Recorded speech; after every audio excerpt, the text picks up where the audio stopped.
The queen sat on her throne, her eyes staring far beyond the palace walls. Outside, the alien city gleamed under the twin suns, but none of its beauty could reach her heart. 20 years had passed since her daughter vanished, yet every day felt like a fresh wound.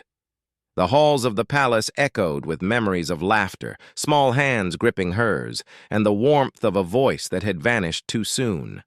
Her daughter had been taken during what was supposed to be a routine diplomatic mission, and the trail had gone cold almost immediately. No clues, no whispers, just silence. She had tried everything. Her spies scoured distant planets, her fleets scoured the stars, yet nothing came back. Every report that reached her was either false hope or deathly quiet. Her empire had grown vast and strong, but her personal grief had remained sharp and unyielding. There were moments when she imagined her daughter alive somewhere, in pain, in captivity, or perhaps changed into something unrecognizable. But she pushed those thoughts away, burying herself in duty. She could not let grief paralyze her. Far across the galaxy, on a remote and forgotten planet, a human named Ethan moved carefully across jagged terrain. He was tall and lean, with alert eyes and quick reflexes. His mission was clear, though the danger was immense. He had followed the rumors for months, strange readings of life signs and alien technology on a desolate world no one dared to visit. The locals spoke in hushed tones about creatures and experiments, about a girl who was taken and never returned. Ethan did not know her identity, nor did he care about royalty or politics. All he knew was that someone was trapped, and he was skilled enough to find them. The landscape was unforgiving. Jagged rocks tore at his boots, and the air was thick with a bitter chemical tang. Strange plants with luminous veins reached up like fingers, and in the distance, enormous shadows moved with unnatural coordination. Ethan had seen dangerous worlds before, but something about this one felt alive in ways he could not explain. He moved with precision, avoiding traps and remnants of old alien machinery scattered across the land.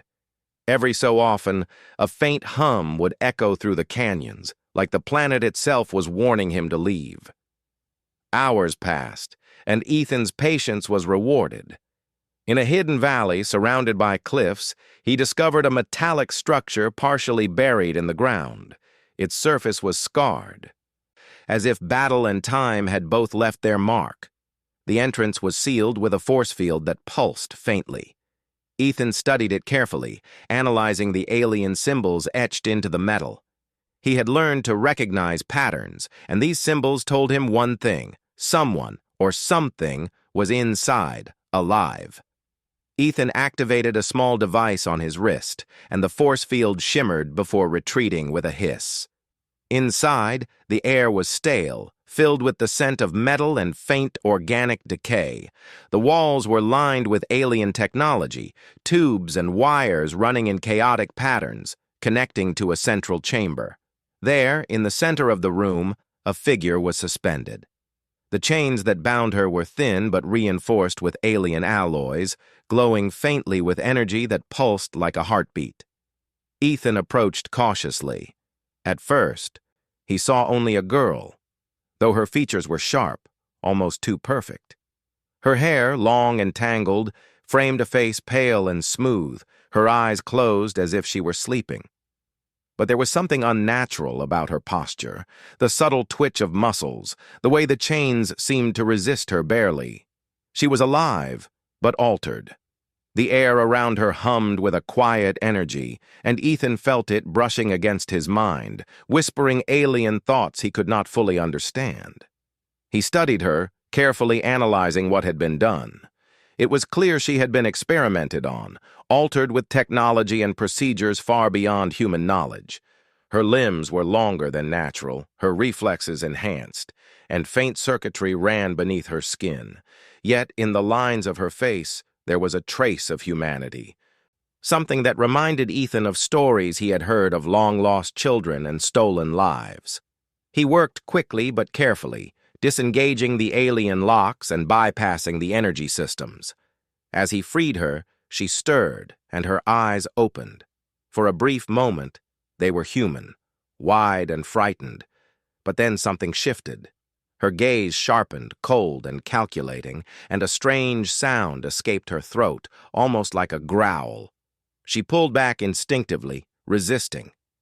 Ethan froze, knowing that he had awakened something dangerous, yet he could not abandon her. "Easy. I'm not here to hurt you," he said softly, taking small steps closer. The girl's eyes followed him, tracking his every movement with precision that seemed inhuman. Ethan reached out, offering his hand, and for a long moment, there was only tension. Then, slowly, she took it, allowing him to guide her out of the suspension system. Her movements were stiff, mechanical at times, but she began to walk under her own power. The journey out of the structure was treacherous. Every step was filled with potential threats: alien predators, unstable terrain, and the remnants of automated security systems. The girl, whose name Ethan did not yet know, reacted with uncanny reflexes. She dodged and countered instinctively, as if she had been trained or programmed. Ethan had to keep pace, protecting her while keeping her contained, balancing the line between guiding her and letting her lead. As they reached the surface, the twin suns of the planet bathed them in harsh light. The girl paused, shielding her eyes, and for a fleeting moment, Ethan thought he saw the child she had once been. Lost, frightened, human. But it was only a glimpse. Her next movements were sharp, precise, almost alien. She turned her head slowly, observing the horizon, and Ethan realized that the years had changed her. This was no longer simply a human child who had been lost. She had been shaped, molded, and enhanced. Ethan kept moving, guiding her through narrow canyons toward the ship he had landed earlier. He could feel her tension, her growing distrust, but he also sensed fragments of memory flickering beneath the surface. He spoke to her quietly, reminding her that she was safe, that she had been found, that someone wanted to help her. Occasionally, she responded, words broken and halting, but always tinged with an alien cadence, as if the sounds themselves were not fully her own. Hours later, they reached the ship. Ethan helped her aboard, securing the hatch behind them. The hum of the engines and the familiar controls gave him a small sense of relief, though he knew the real challenge lay ahead: returning her to her mother, the Queen. As they left the planet's surface, he glanced at her. She was silent now, eyes closed, but the tension in her body remained. He had pulled her from chains and captivity, but he had not yet freed her mind. During the journey, Ethan monitored her condition. Her physiology was unlike anything he had seen, blending human and alien elements in ways that defied explanation. She had enhanced reflexes, adaptive strength, and a cognitive pattern that was partly her own, partly implanted.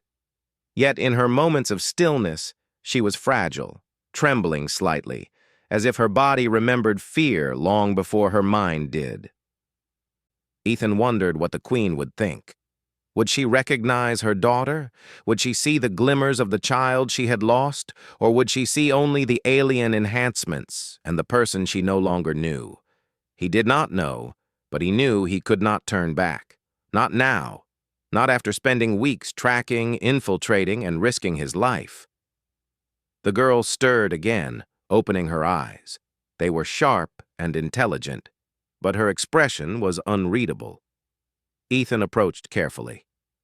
"We're going home," he said. She tilted her head, observing him, then gave a small nod. It was acknowledgement, not trust. He accepted it, knowing that trust would take longer to earn. Outside, the stars stretched endlessly, a vast expanse of space between them and the Queen's planet. Ethan adjusted the course, setting a trajectory toward the capital. He thought of the Queen, of the child she had lost, and of the meeting that would inevitably come. He did not know what would happen, but he felt certain that the journey ahead would challenge everything they knew, about family, identity, and what it meant to remain human in a galaxy that changed people in ways beyond imagination. As the ship moved through space, the girl sat quietly, her hands clasped together. For brief moments, her expression softened, a memory of warmth and childhood flickering across her face. Ethan watched her, silently promising that he would not let her go back to a world unprepared for what she had become. He had rescued her body, but the heart of the mission was still ahead, preparing a queen to meet a daughter she might not recognize. And somewhere in the depths of her mind, the girl remembered a mother she had loved, a past she could barely grasp, and a future that would demand choices far beyond what a child, or even a human, could face. She was no longer just the queen's daughter. She was something new, something dangerous, and something that carried the echoes of the human she had once been. The stars outside shimmered with possibility, and Ethan knew that nothing would ever be the same again. The ship descended slowly onto the palace landing platform. The twin suns of the queen's homeworld cast long shadows over the city, illuminating the golden spires and wide plazas below. Ethan guided the girl carefully, helping her step down from the ship. Her movements were cautious but precise, every step measured. She had grown strong, enhanced in ways Ethan still could not fully understand. Yet there was a fragility in her posture, a hesitation born from years of isolation and transformation. The queen waited inside her throne room, her gaze fixed on the entrance. She had been informed that her daughter might be found, but nothing could have prepared her for what she would see. When the doors opened, the girl appeared, and for the briefest moment, the queen's heart leapt. She saw the familiar curve of a cheek, the flash of dark eyes, the faint line of a smile she remembered from long ago. But as the girl stepped forward, it became clear that this was no longer the child she had lost. Her movements were sharp, almost too precise, and her gaze was calculating, assessing everything as if measuring threats and strategies rather than recognizing family. Ethan stepped forward. "Your Majesty," he said softly, "I found her. She is alive." The queen's eyes did not leave the girl. She studied every detail, the changes in her body, the subtle glow under her skin, the strength and agility that were not natural. Her daughter had been gone for 20 years, and now she had returned as someone neither entirely human nor entirely what she had once been. The girl's eyes flicked to the queen, recognition and confusion mixing in a strange expression. "Mother?" she said, her voice hesitant, laced with something alien. Ethan saw the flicker of doubt in her eyes, and he stepped closer, placing a hand gently on her shoulder. "She is your mother. She will help you," he said. The girl looked at him, and for a moment, her enhanced reflexes relaxed. There was a glimmer of the child who had once trusted him, but it was faint, fragile. The queen descended from her throne and moved toward them. Each step was careful, measured, yet there was a trembling in her hands. When she reached her daughter, she paused, reaching out but not touching. "It is you," she whispered. "It is really you." The girl's eyes widened, and for the first time since being freed, she hesitated. Memories surged inside her mind, fragments of childhood, the warmth of her mother's embrace, the laughter of a home she could barely remember. Yet alongside these memories were alien instincts, new skills and emotions she could not fully understand. "Mother, she began, but the words faltered. Her enhanced mind struggled with emotion and reason, human and alien instincts clashing within her. She did not know what to feel, what to say, or what she had become. Ethan watched silently, knowing that the reunion was as much a trial as it was a joy. He could only hope that the fragments of humanity remaining in her would guide her. The queen reached out, gently touching her daughter's face. The girl flinched at first, her reflexes reacting to the unfamiliar sensation, but then relaxed. The touch was soft, real, grounding. Tears welled in the Queen's eyes as she whispered, "I have waited 20 years for you. You are mine, no matter what has been done to you." The girl looked at her, a strange mix of understanding and alien calculation in her gaze. She had survived horrors and transformations, and now she faced something even greater, the love and expectations of the mother she barely remembered. Suddenly, alarms echoed through the palace. Ethan stiffened. He had anticipated the possibility of pursuit, and now it seemed his fears were confirmed. From the skies, ships descended rapidly, alien vessels that glimmered with the same technology that had transformed the girl. Their mission was clear: reclaim what had been taken. The palace guards readied their weapons, but the sheer numbers of the enemy made the situation dire. The girl turned, eyes glowing faintly, her body shifting with reflexes that were no longer entirely human. "I can help," she said. Her voice was stronger now, firm with control. Ethan nodded, stepping aside to allow her to move. She leapt forward, faster than any human, intercepting the first wave of attackers. Her movements were fluid, precise, and devastating. Guards watched in awe as she used a combination of strength, agility, and unfamiliar technology embedded in her body to repel the invaders. The Queen watched, heart pounding, as her daughter fought not just as a weapon but with strategy, instinct, and flashes of humanity. She realized that, while the girl had changed, she retained the essence of who she was: courage, quick thinking, and a sense of justice. These were not lost.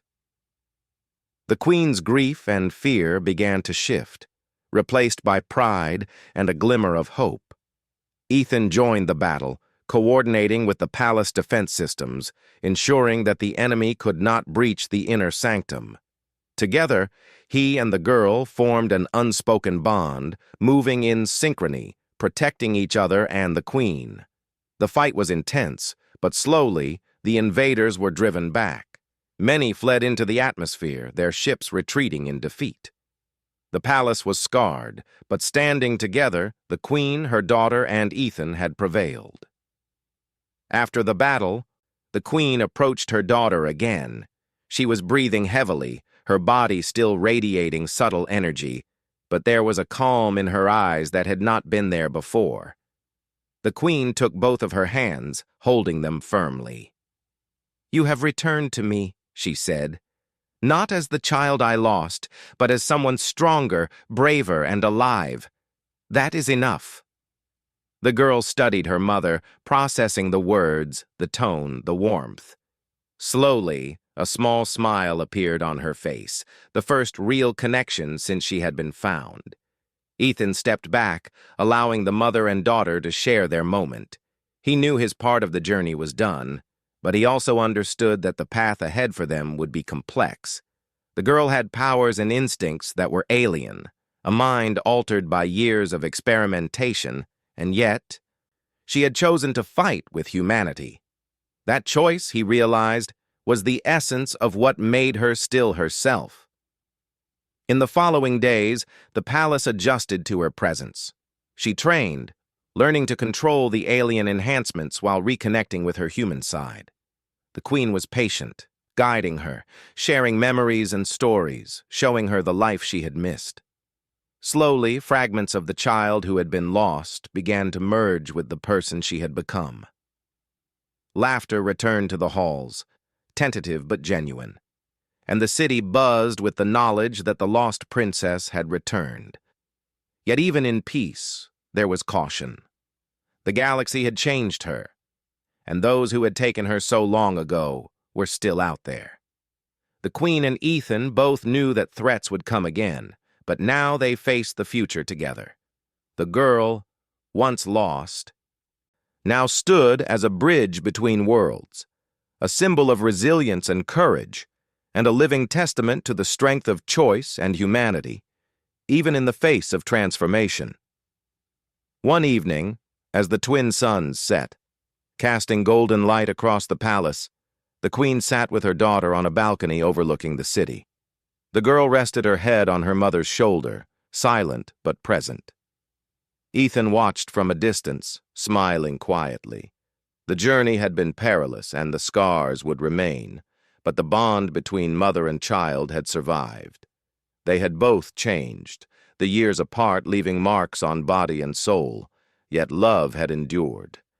The girl spoke softly, her voice steady and measured. "I remember now. A little. Not everything, but enough." The queen kissed her forehead, tears glistening in her eyes. "That is enough," she said. "You are mine, and I am yours. Whatever you have become, we face it together." The stars above sparkled, vast and infinite, and the three of them, queen, daughter, and human, stood together, ready for whatever came next. The past had been painful, the present challenging, but the future, uncertain as it was, held hope. They had learned that even when life changes someone beyond recognition, the bonds of love, courage, and choice could endure, and in that endurance lay their strength, their unity, and their story.